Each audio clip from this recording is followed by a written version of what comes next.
The Office's upcoming reboot will need to overcome an issue that the US version kept encountering linked to the character of Michael Scott.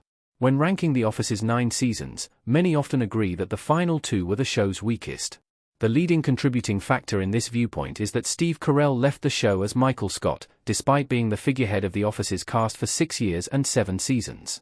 Cast exits from The Office were not uncommon, but Carell's was undoubtedly the most consequential. The departure of Michael caused a turning point in the show, with The Office proving to struggle to replace him. All of this brings to mind the impending reboot revival of The Office, which has recently been confirmed to be in development. If the reboot of The Office is to succeed, it needs to overcome an issue that was caused by Michael's departure from the original show. The Office struggled to focus on characters other than Michael Scott. Michael's departure harmed the show. As alluded to with the mention of Michael's departure being a turning point for the show, The Office struggled when attempting to give other characters this kind of focus.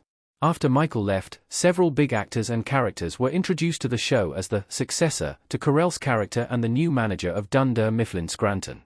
However, the sad reality is that none of these characters managed to successfully replace Michael, leaving the show in a state of limbo for its final 2 seasons. The first replacement for Michael was Will Ferrell's Dean Jello Vickers, whom audiences and the other characters alike did not warm to.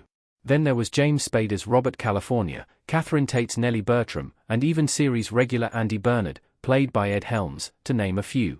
While some of these characters worked better than others as The Office's central character, the absence of Michael Scott was never truly washed away. Even someone like Idris Elba's Charles Minor, who was introduced before Michael left, only proved just how vital the latter was to The Office's infrastructure.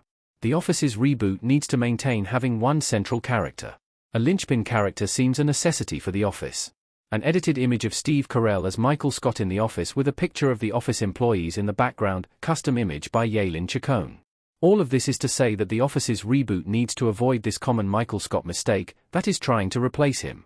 Whoever becomes the Michael Scott of The Office's next iteration needs to be just as effective as he was and stay on for the show's entire runtime as the central character.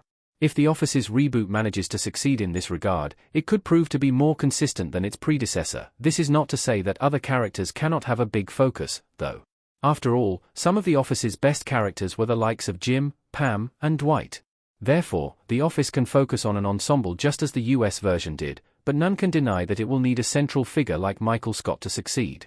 If The Office's reboot manages to keep its figurehead consistent, it may just avoid the mistakes made with lead characters in the most popular version of the show.